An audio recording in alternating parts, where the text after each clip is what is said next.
Hey, welcome back to the channel, guys. So today I'm going to be taking a deep dive into Xpeng Motors, and I'm going to be telling you why I think it has a great chance of being a next winner in the Chinese EV market. Now, for those of you who don't know, Xpeng Motors IPO'd a few months ago at around $20 a share and had an insane run up to almost $80 a share, where it's pulled back in the past month about 35% and is now sitting at about $45. I think this is a great entry point, and I've myself built a small position. So today we're going to be taking a dive into why I think it has a great chance of multiplying over the next few years.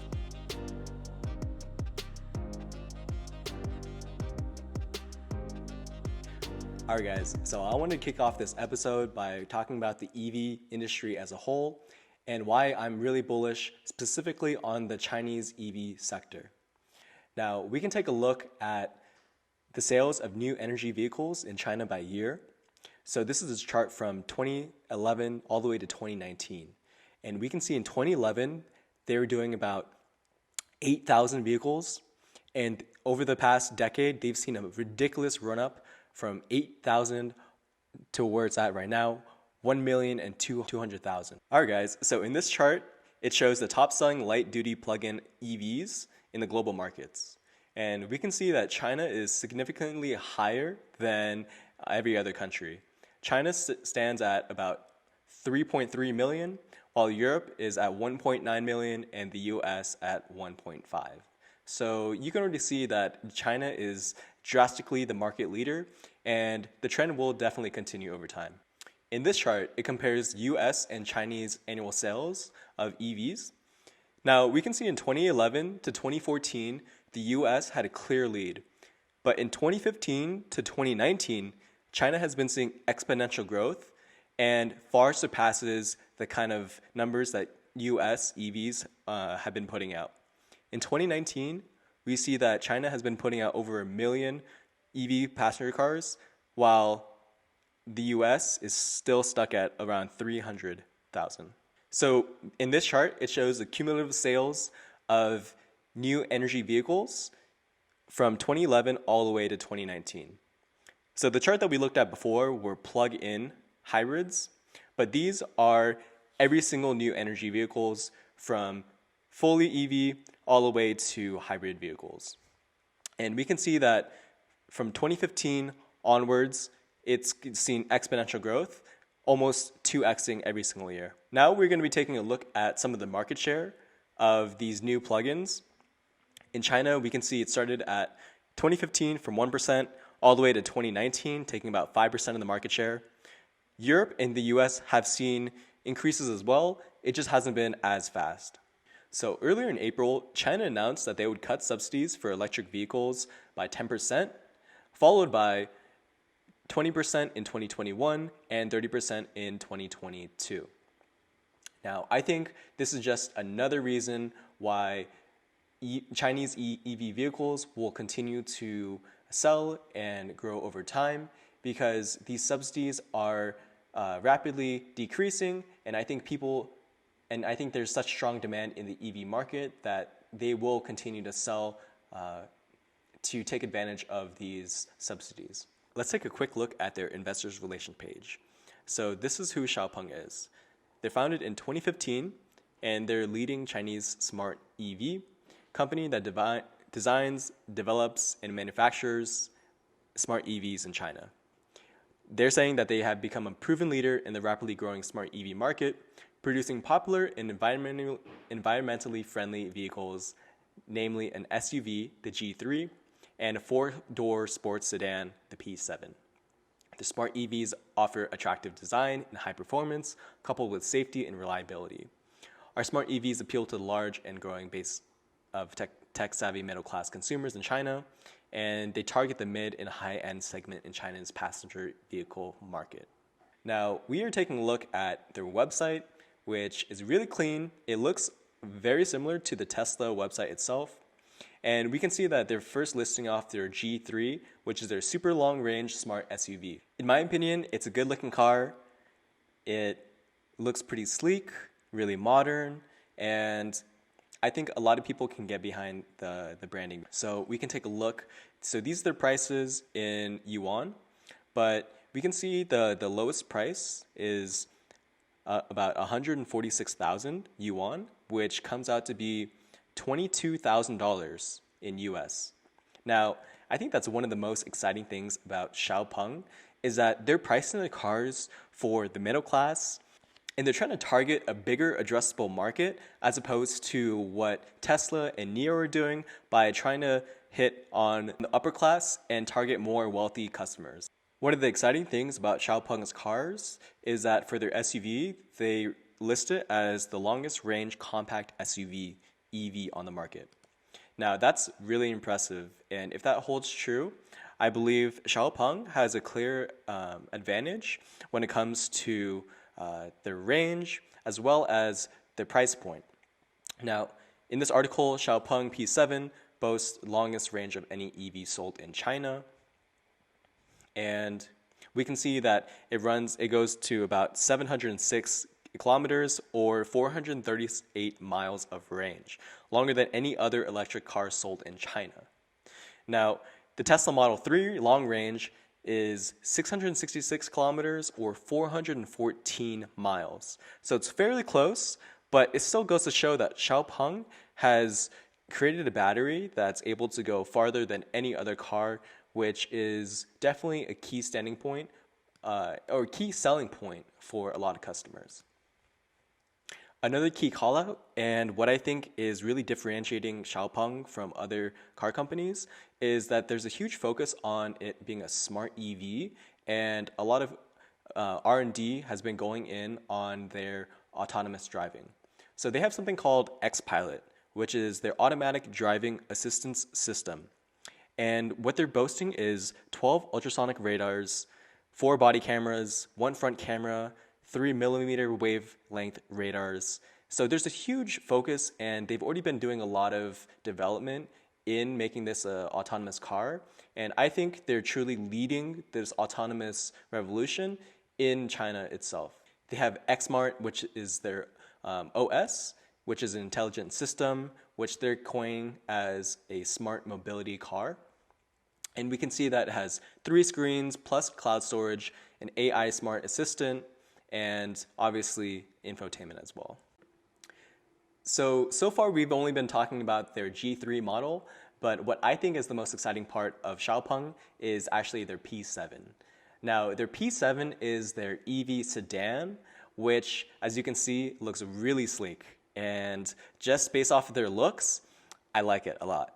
I think it looks really similar to Tesla, and there have been accusations that Xpeng has been stealing information from Tesla, and there have been lawsuits as well.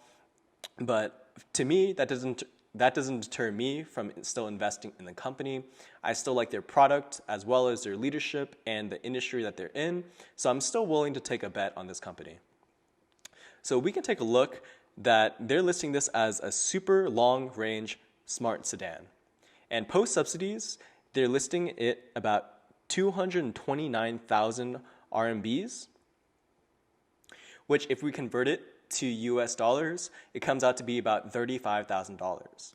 So it's still affordable enough for the middle class, but it's not as cheap as their G3.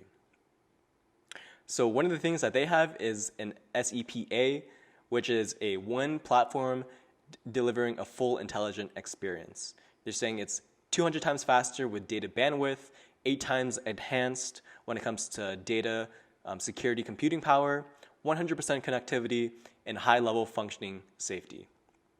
They have a dual engine, so it's an all-wheel drive, and they have a holistic firmware OTA, which is an experience upgrade over time. So it's similar to what Tesla is doing with their auto driving and their software updates.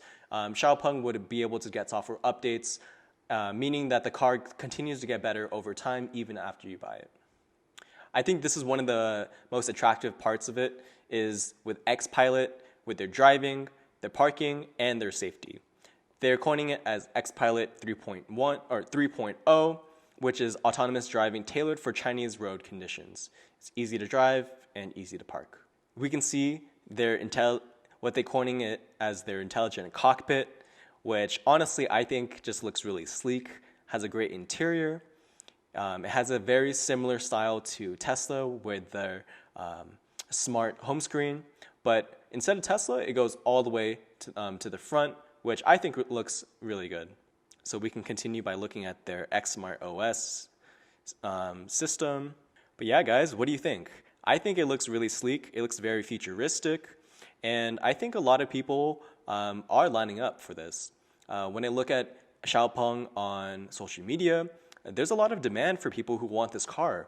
Even outside of China themselves, people in Europe as well as the US have continued to show that they are really interested and are waiting for the next rollout of these of this vehicle. I, of course, don't want to forget about some of their services. So what Xpeng is doing is that they have experience in sales centers as well as delivery and service centers as well. So this is very similar to the Tesla model where they're creating their own pop-up shops where people can come in, go ahead and test the car, or they can go ahead and get it fixed or get any maintenance right there on the spot. Now we can see on this map where their experience in sales centers are and their delivery service centers as well. So even though Xpeng is still in its infancy, we can see that it's continued to grow, and they are starting to have a lot more experience in sales centers. I can definitely see this continuing to grow over time, expanding to further cities like Guangzhou, and even getting outside of this whole area right here. So we can take a look at some of these supercharging stations, as well as their home charging piles as well, which you can set up at home. You can see here that they have a huge third-party charging network where they partner with third-party charging piles located in major cities adjacent to main roads via Xpeng's app. So you can see that they have access to a whole bunch of different charging stations all over China. However, it's mostly concentrated in the major cities. So just last November, Xpeng reported their third quarter financial results, and we can take a deep dive into this too. It's pretty impressive. So in the third quarter in 2020, the deliveries of vehicles reached 8,578, representing an increase of 265% from 2,345 in the third quarter of 2019, and an increase of 165% from 3,228 in the second quarter of 2020. Deliveries of the P7 reached 6,210 compared to 325 in the second quarter of 2020. That is insane growth in 1 year. Among the total P7s delivered for the quarter, 98% can support XPilot 2.5 or XPilot 3.0. So Xpeng is saying that their autonomous features are already in their car and people are already starting to use it. As September 30th, 2020, their physical sales and network consisted of a total of 116 stores and 50 service centers. And in the same time, their branded supercharging stations expanded to 135, covering 50 cities. So the total revenues came up to $293 million for the third quarter of 2020, representing an increase of 342% from the same time period of 2019. The gross margins were 4.6% compared to negative 10% of the same time last year. The vehicle margin was 3.2% of the third quarter compared to negative 10.8%. Their net loss was 1,148,000,000 RMB or 169 million US dollars for the third quarter of 2020 compared with 776 million RMB or about 120 million for the same period of 2019 of 2020. So what we can see right off the bat is that their revenues are increasing at a dramatic rate. Their gross margin is not profitable and continuing to grow. Their vehicle margin has moved from negative to positive, similar to the gross margin. which is a great sign. And it's important to note that they are experiencing increased net losses. However, with a fast-growing company that continues to invest in itself, this is something very common. Now, all this talk about Xpeng and other EV car companies in China really begs the question of which company should I pick? Now, there's NIO, Xpeng, Li Auto, and of course, there's Tesla.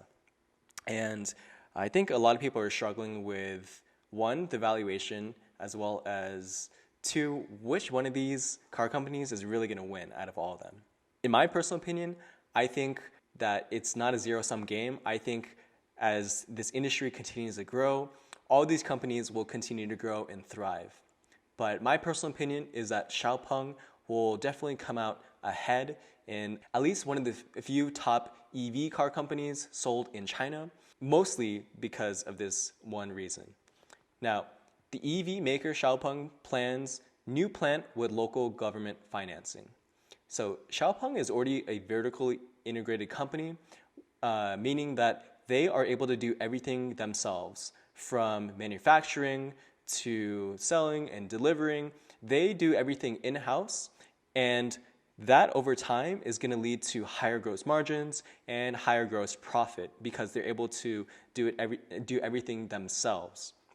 As opposed to someone like NIO, who outsources all their resources and all their manufacturing. In the long run, that's going to cost them more. NIO currently only partners with one other manufacturer, but Xpeng already has one vertically integrated factory, and they're making one more. So their production capability is going to continue to grow, and I think it's going to outpace NIO, meaning that it'll continue to grow and gain market share over time. So in this article, it says that Xpeng will start building a new car plant in China's southern city of Guangzhou with 4 billion yuan, or about $600 million in financing from the local government itself. Now, they're headquartered in Guangzhou, and they're starting to make cars in the factory by the end of 2022. It already makes P7 sedans and G3 sport utility vehicles in 2 existing factories in China. So what they're really trying to do is to have annual manufacturing capacity of 100,000 vehicles, and that's on top of what they can already do with their already existing factories. Now, taking a look at Xpeng's chart, we can see that Xpeng was trading at around $20 a share, and in the last few months, these EV companies have been blowing up, and it's seen a dramatic rise all the way to about $72. Now, it's been facing a lot of negative news in the press, such as short seller reports, downgrades, as well as the rising tension between Chinese stocks and it being delisted on the stock market. Now, I think these are all negative tailwinds that will pass over time. I think Xpeng will continue to weather the storm and will continue to deliver on its deliveries and will continue to impress investors with its growth rates. So I think at a 30 billion market cap, it's not cheap, but if you have a long-term time horizon, I think Xpeng at this price is a steal. So let's take a look at some of their statistics. So it's showing that the current market cap is 34 billion, which puts them at about 60 price of sales. Now, that if you are a conservative investor or a value investor, is really hard to wrap your head around. But what I think really drives this and still makes it a compelling investment is that this industry in this market is still so small and niche that it will continue to grow over time as it just gets more adopted. And with China's government backing it, as well as this huge shift towards being green and the environmental impacts that EVs have, I think Xpeng is really well poised to continue to take market share over time. Now, looking at their financials, we can see in 2018, they only had a measly 9 million in sales. Now, they're doing about 2.3 billion in sales. And of course, take this as yuan, so you have to divide this by 7 to get it in USD. But if we just take a look at their quarterly revenue growth, we can see that it's just been exponentially growing from 2019, where they did about 450 million. Now they're doing about 2 billion, which is an almost 3 times increase during the whole time. We can see that they have been getting negative gross profits, but in the last quarter, they actually became positive in gross profit, which is a great sign that Xpeng is poised to actually become profitable within the next few years. And Xpeng has actually said themselves that they see themselves being positive net income or have positive cash flow by the end of 2022, which is a lot sooner than than a lot of us expected it to be. So I think it's important to also look at their balance sheet as well to judge off of their financial health. So it shows that they have current assets of about 5 million, which cash sits about 2.3 million. Now, their total liabilities, they have current liabilities of about 3.3 million, and their payables are about 2.4. So I would say their current ratio is about 1-to-1. They do have enough cash to be able to pay off these account payables. However, with these companies, it's not shocking to have them have a lot of current liabilities since they are manufacturing a lot of cars. So let's take a quick look at their stock chart and see where it's currently trading.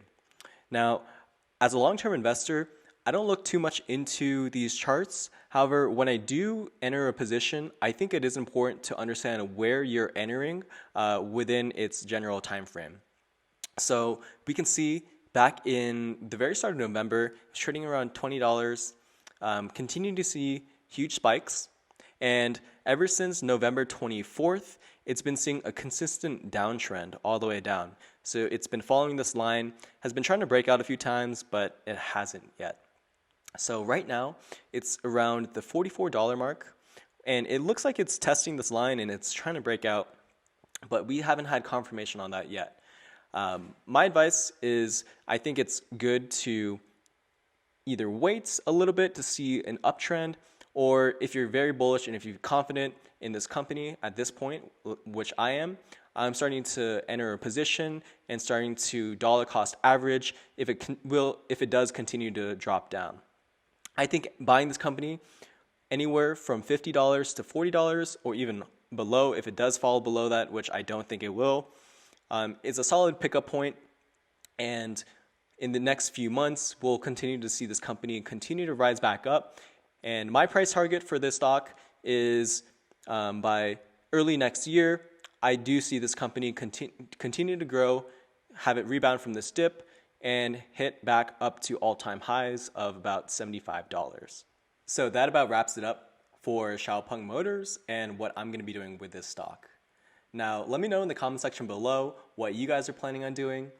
I think this company is a great long-term buy, and I think the future is really bright with the Chinese government backing it, wanting to get it to 20% of all cars in China by 2025. It's a vertically integrated company that's bringing out a brand new factory to continue to grow its production and will continue to scale over time.